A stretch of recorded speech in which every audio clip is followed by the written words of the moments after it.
As you know, I'm of Indian heritage, so I'm going to show off my Indian, or more particularly my Sindhi heritage, by mentioning that since you talk about ASEAN, there's a good book on ASEAN that just came out, co-authored by Jeffrey Singh and Kishore Mahbubani, which I'm going to commend to you all. But more seriously, one of the lessons I learned after writing the book is that people pay a lot of what I call lip service to ASEAN.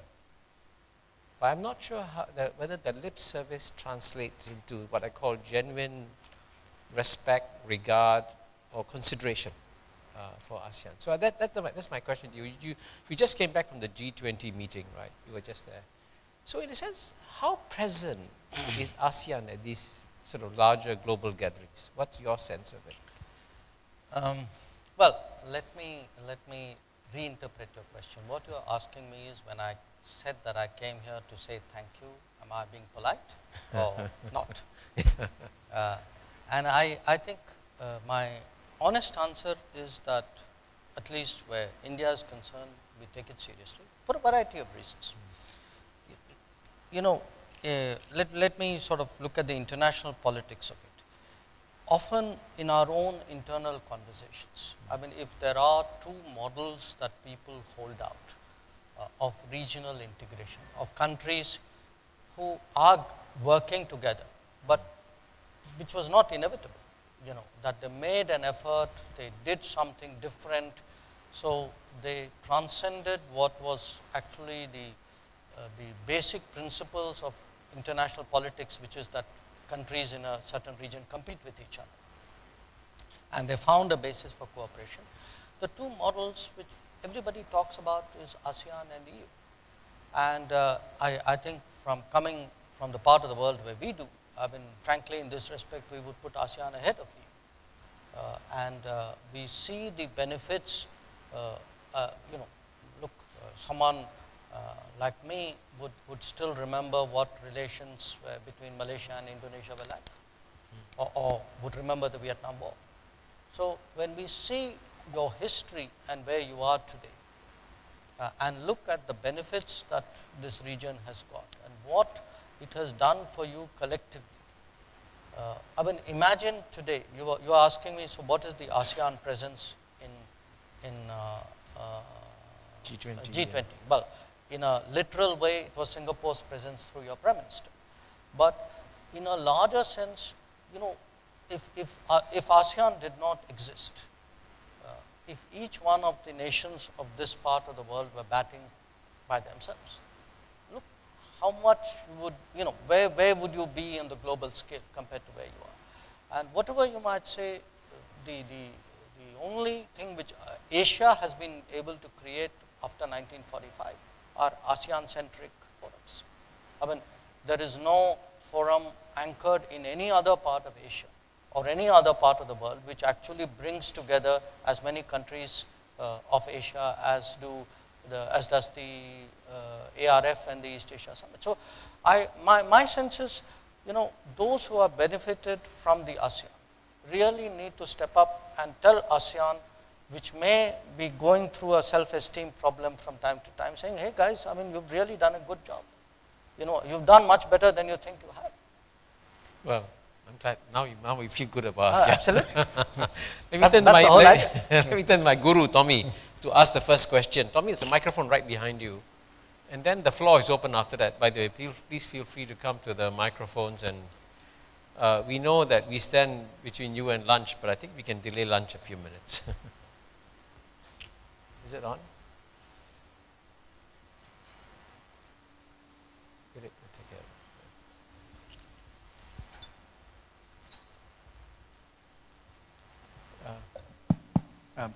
Thank you, Kishore.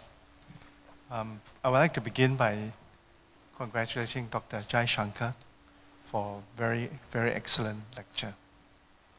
The question I want to ask him is about a mega trade negotiation that's going on now among 16 countries. The 16 countries are the 10 ASEAN countries, plus India, China, Japan, South Korea, Australia, and New Zealand. We call this the Regional Comprehensive Economic Partnership. Could Dr. Jaishankar explain to us India's current trade policy and posture? Are you still committed to the successful conclusion of a high standard RCEP? I was worried in New Delhi in March to hear from you and your colleagues that there's a change in India's attitude towards trade liberalization. Do question by question? Or Yeah, take we can do multiple question by questions? question, and then we can. Okay. Well, a short answer is a yes. The longer answer is that, on the one hand, we have seen the benefits of trade and flow of trade, services, investment. After all, the post-1992 India, this has been in many ways the dominant external driving factors. So I don't think anybody feels that there's any merit in walking backwards on that. Having said that, I think there are two issues which are of concern to us, which is how do trade arrangements actually work out? Because one of the problems that we ourselves face is actually huge trade imbalances with some countries. Now, it's not that every trade account must balance itself out. After all, we have trade surpluses as well. But I think what is troubling is when there is a very strong and sustained belief that these trade imbalances come from market access restrictions. And that, if say I'm doing very well in IT and pharmaceuticals all over the world, but I can't make a penetration in one particular market, clearly it's not my competitive advantage which is a problem. The other is, goods and investments are important. But for a country like India, we also have to balance it with our interests in services. Now, if we find that the very people who are advocating more liberal regimes in goods and investments now tighten up on services, that doesn't seem a very fair deal to us. So, I think the issue today is not do you go for these arrangements or not.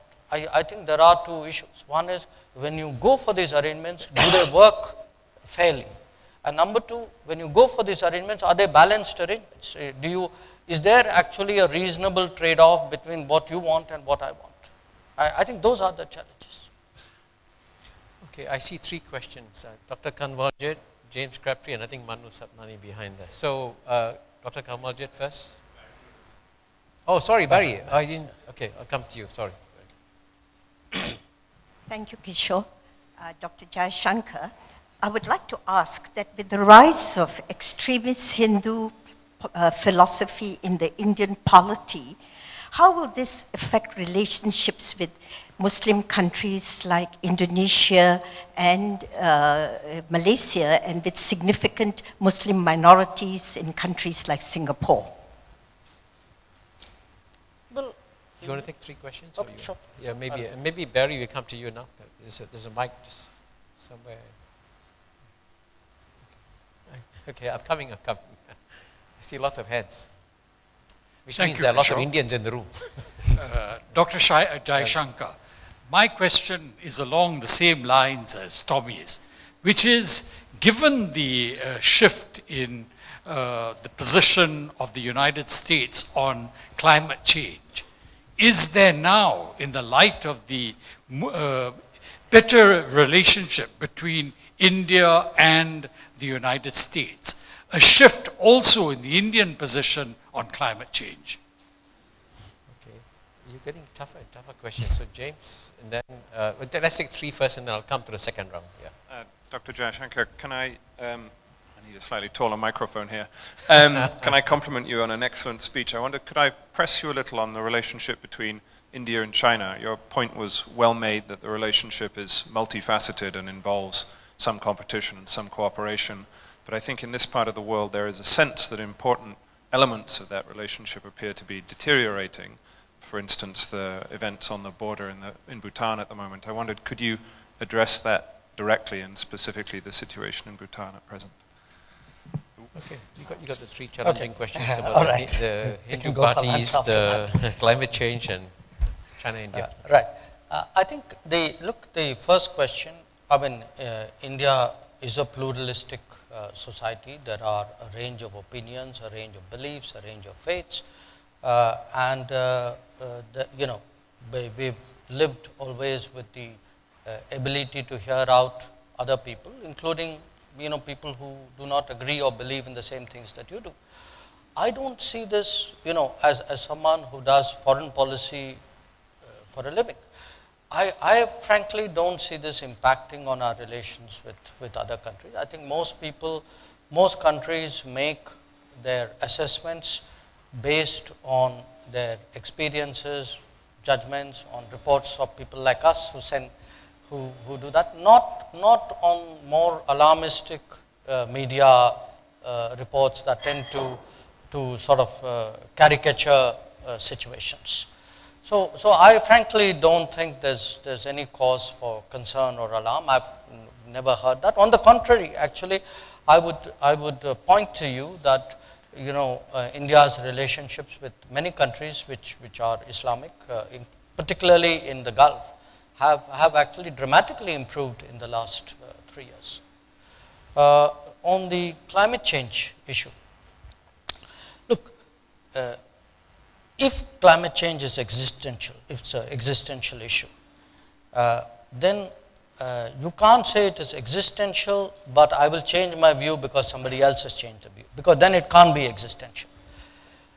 We came to our position at Paris and on climate change because we believed, we saw certain dangers, we believed in a certain course of action.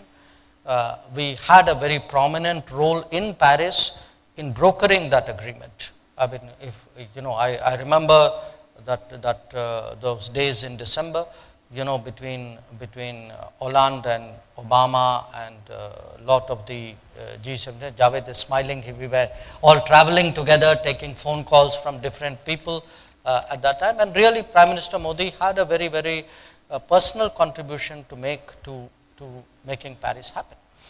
Now, yes, this US administration has changed its position. That's their right. It doesn't impact what we believe in, and what we, what we saw was a very, very positive contribution that we made on this.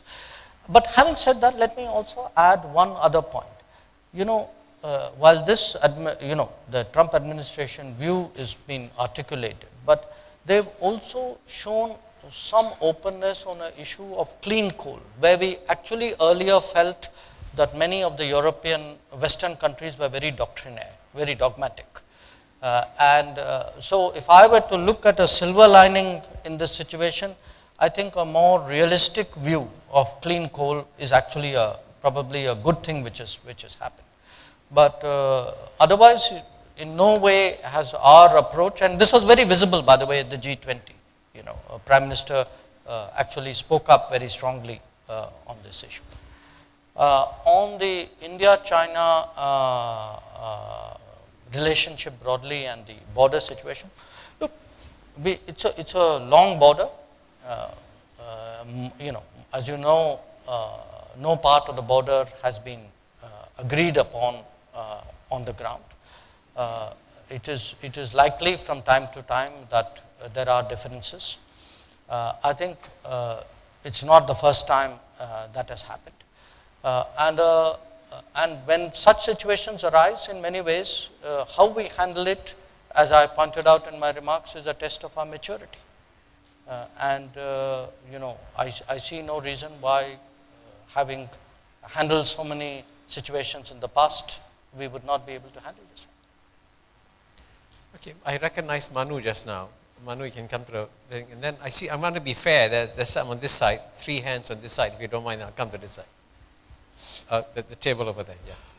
Please. Dr. Jayashankar, I mean, my question is on the Indian economy broadly. The thought in my mind is like, you're growing quite well now, but how long will that be sustained? You need like a decade or more of growth to catch up with like China, which has, had very good growth for many, many years.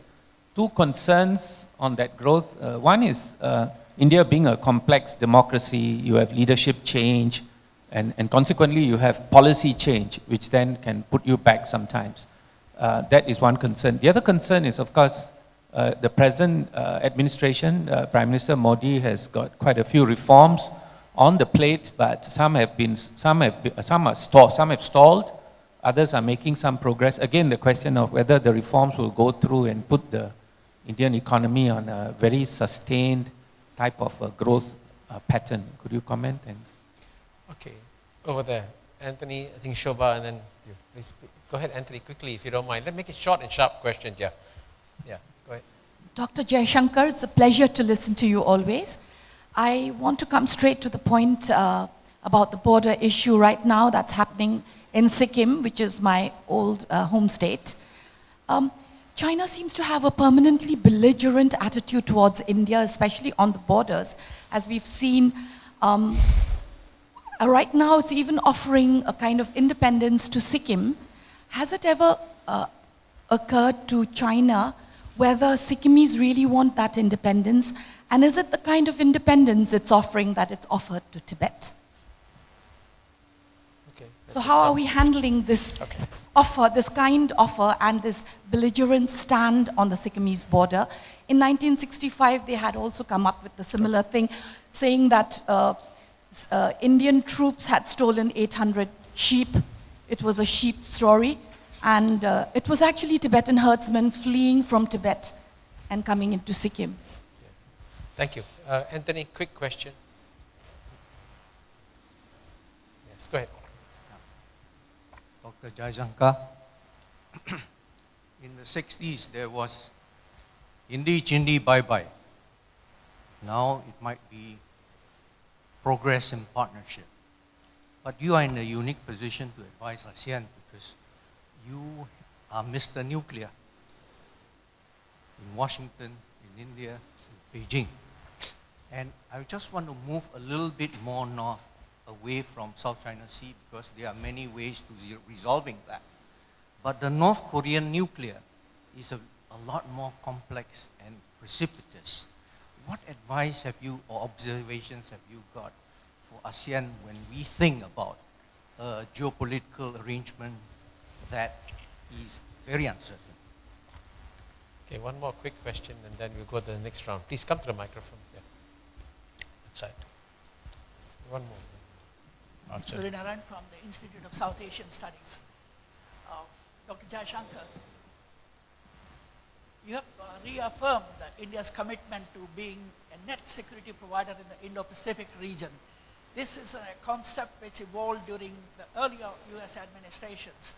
And right now, in the present context of India, US, and Japan trilateral Malabar exercise, would you say that this concept of net security provision by India would be done along with the US and Japan, India being the last country in that order? Thank you. Okay, I think you got enough tough questions. Indian economy, Sikkim, North Korea, and now the Malabar exercise. Let me start with the economy question. You know, I mean, it's interesting how you phrased it. You said India needs to do a lot to catch up with China.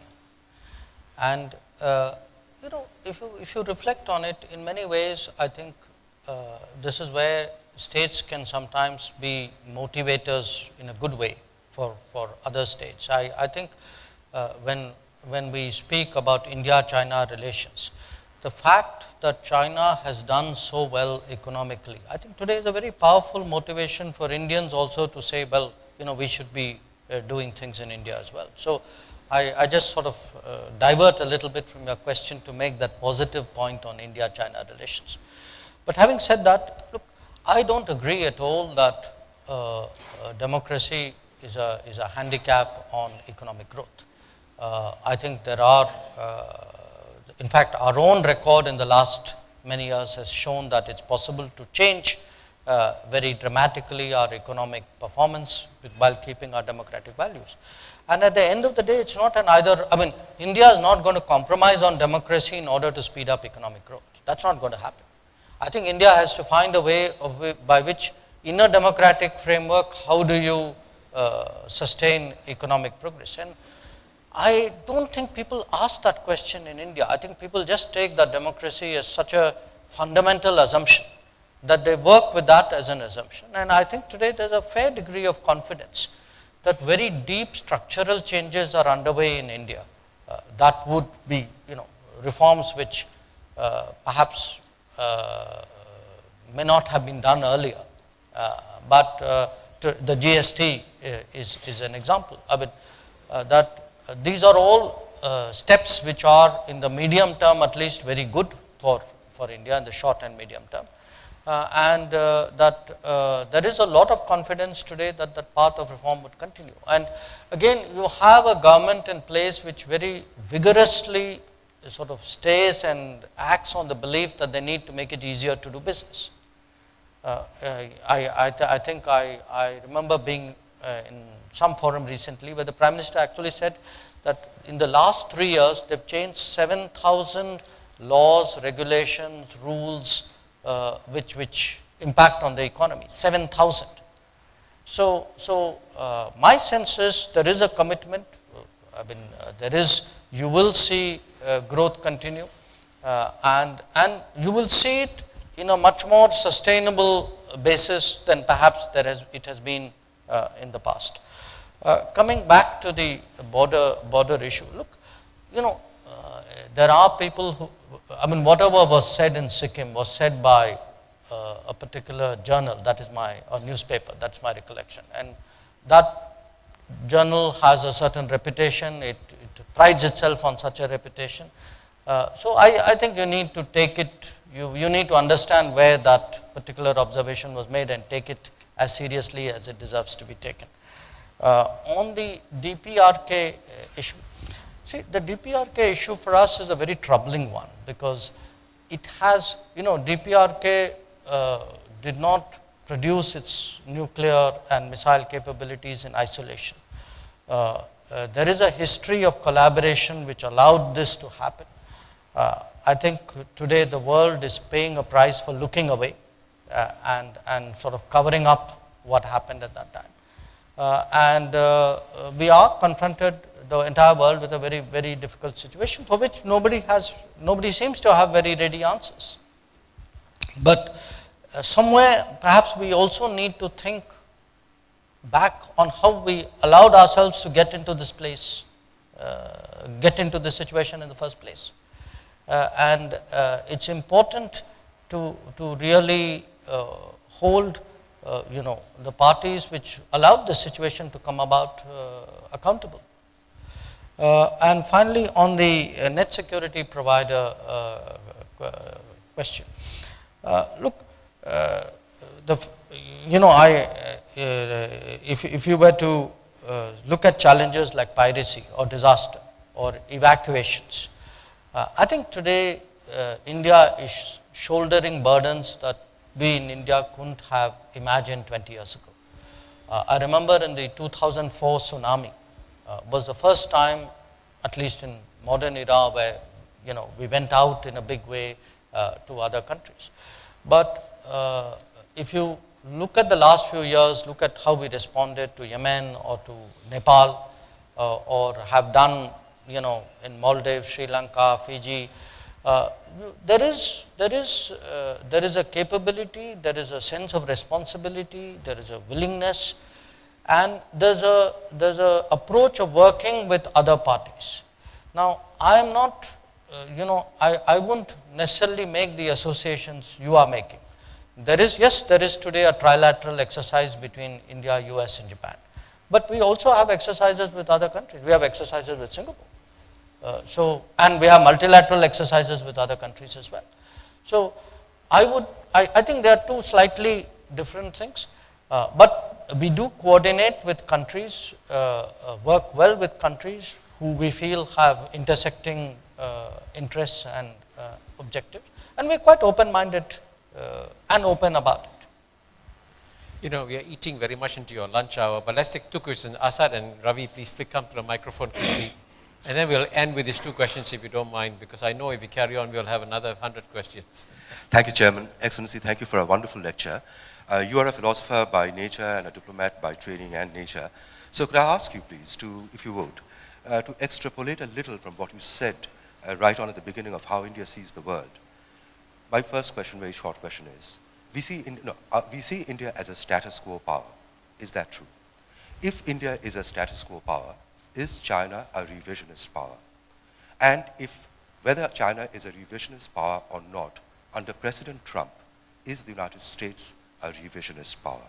So India status quo? Is China revisionist? Is the United States revisionist? And if the second two are true, how does India handle both of them? Thank you. Sorry, I didn't hear the last bit. How does India? How does India handle, remain a status quo power? as a status quo power, how does India handle so the I other, can the answer other that. two? Okay. Thank you. Okay, Ravi, last question. Please make it brilliant. Okay? Well, very And short. difficult to match your And short. Yes. Foreign Secretary, you were in the room with President Trump and Prime Minister Modi for several hours. Could you give us a sense of what feedback could you give us on how President Trump looks at Asia, and particularly the American commitment to this part of the world? And just permit me to ask one more question, and this refers to the Indian Army coming to the aid of the Bhutanese in the Tri-Junction, which is now the bone of contention. India's southern borders really end in the Andaman Sea, and your southernmost tip is Indira Point.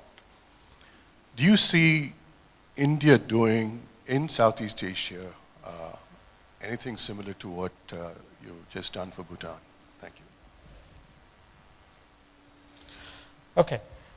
Look, I'm not sure I would describe India as a status quo power. I mean, I give you a simple example. There are 5 permanent members of the UN Security Council. These are 5 because they were the 5 dominant powers in 1945. In fact, they are the status quo powers because at the highest level, in the most institutionalized, accepted way, they have certain privileges which they are seeking to protect. Whereas a country like India actually feels the world has changed and organizations like the UN must reflect that change. So, and I'm just giving you the UN Security Council as one example. I could give you another. Take, say, Nuclear Suppliers Group. This is a ad hoc body, which is a kind of a rule-setting body for nuclear trade. It was devised at a certain point with certain objectives, but as nuclear industry expanded and as other countries sort of came into the fold, it obviously needs to change. So, if you actually look today at the direction of India's foreign policy, and again, in an interesting way, I would credit ASEAN with it. So, it was when we entered the ASEAN structures in the 1990s that we realized that, okay, I am missing out on a whole lot of things which are going on in the world, and it's important for me to be in the room because decisions are being made in the room. So, we just last month became members of the Shanghai Cooperation Organization.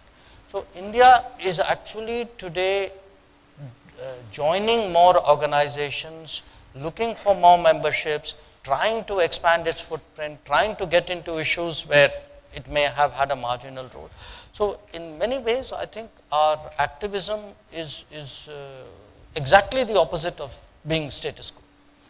And I think in the case of China, it's mixed. I mean, there will be areas where China is for a change. There will be areas like the UN Security Council where obviously it is not.